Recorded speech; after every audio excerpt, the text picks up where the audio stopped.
Have you reached the operation starting point? Affirmative. Your call sign from here on out will be Walrus.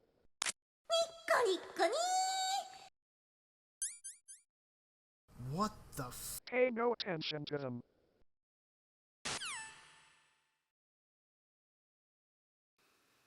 Walrus, try to remember some of the basics of CQ and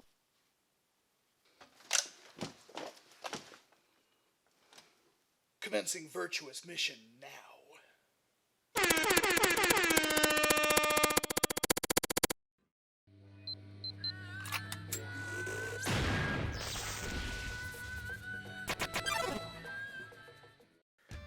There are a lot of NERF Stryfe Elite Stryfe mods out there.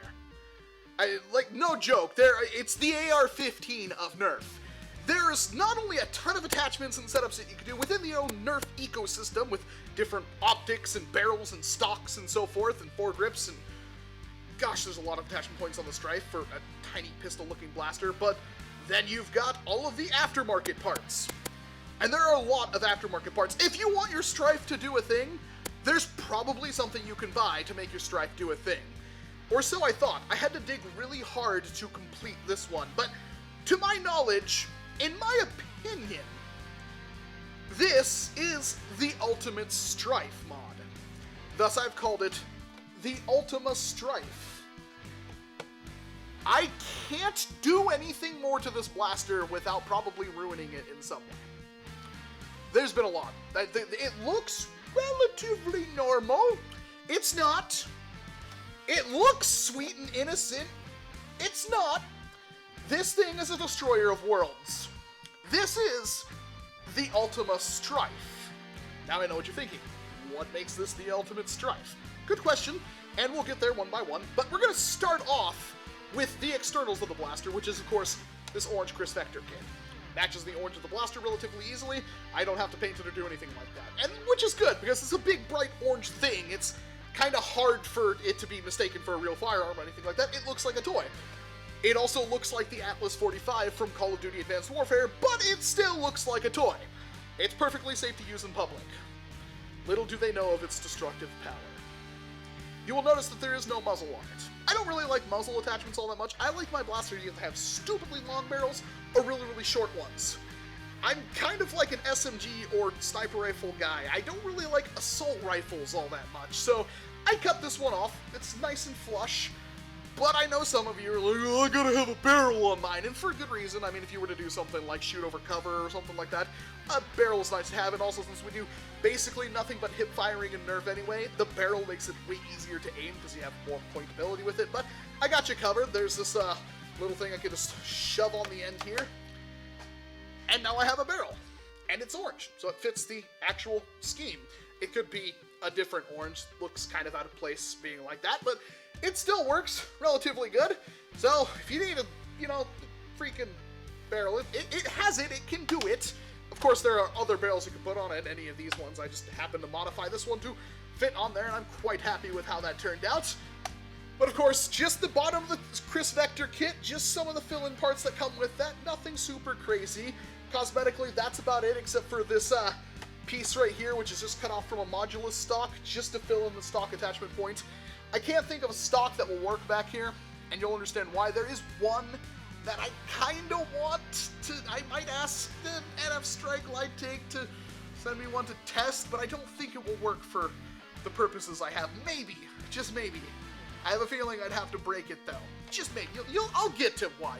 But anyway, it's a Stryfe. It's pretty cool. It's got a little thumb screw right here, which is for accessing the LiPo battery to take it in and out relatively quickly, especially when you're on the field and stuff like that. It's hard to use a screwdriver, take this off, you lose the screw and stuff like that.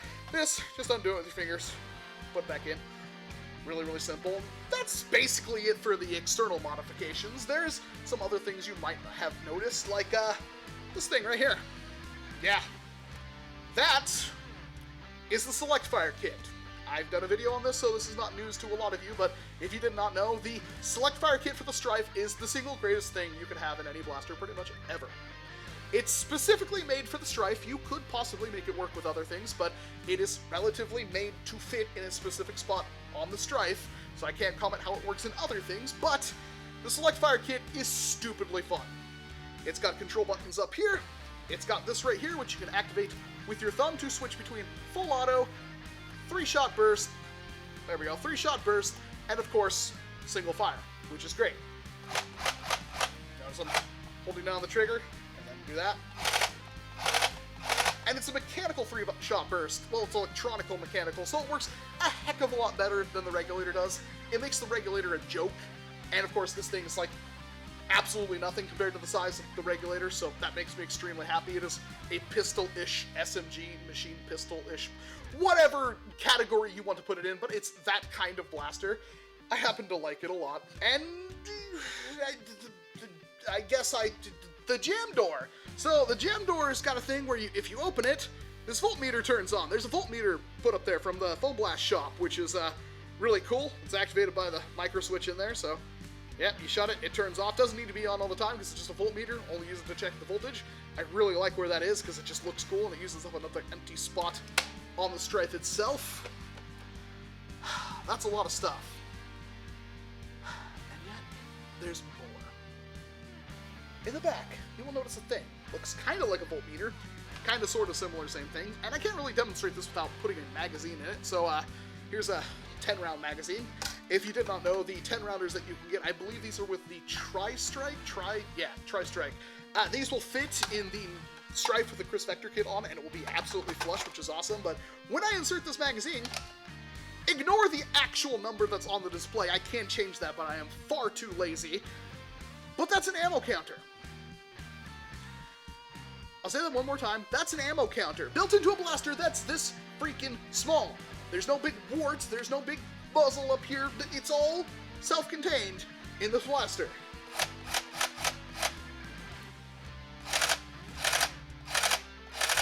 And yeah, it works perfectly fine. And then when you remove a magazine, you put it back in, it resets the counter.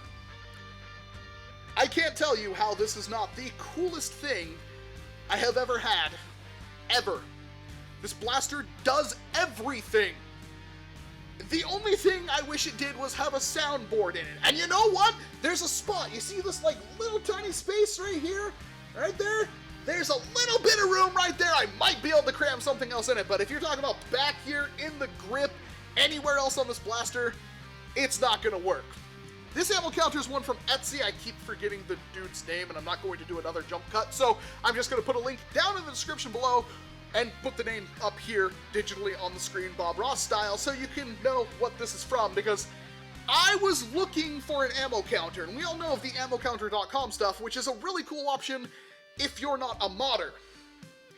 If you're a modder, and you want to do something like this, that's a little more difficult. Now, in the time that I've bought this, somebody else has come out and said, hey, I'm making an ammo counter. It looks really freaking cool.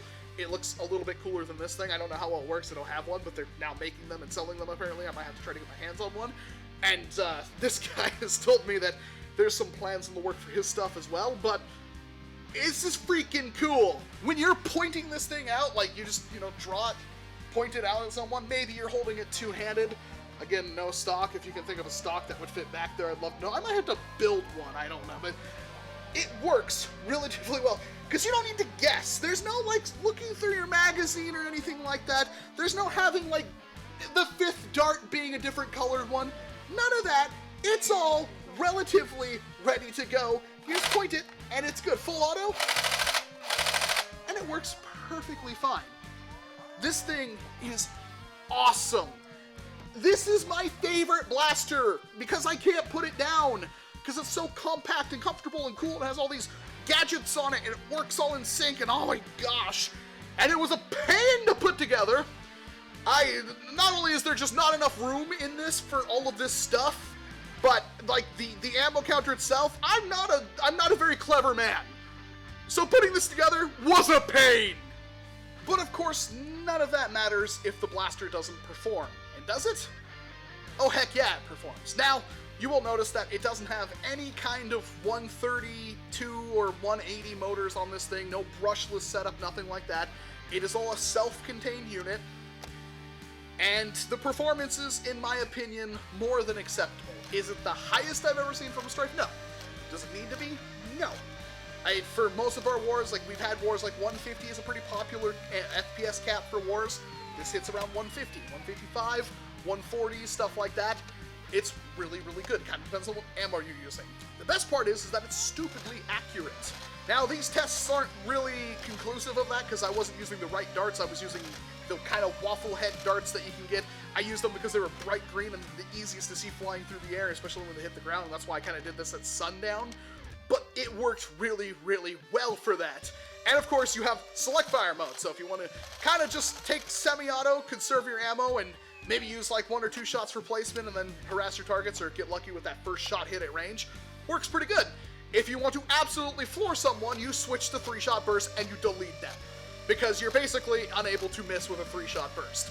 Yeah, that basically means you only get like 6 shots in a 18-round magazine, but it does work relatively well. 3-shot burst is my everything at this point. I absolutely love it. And then if you really absolutely positively have to tag out every single mother in the room, you use full auto and you accept no substitutes, because this thing, of course, has a wicked rate of fire with full auto.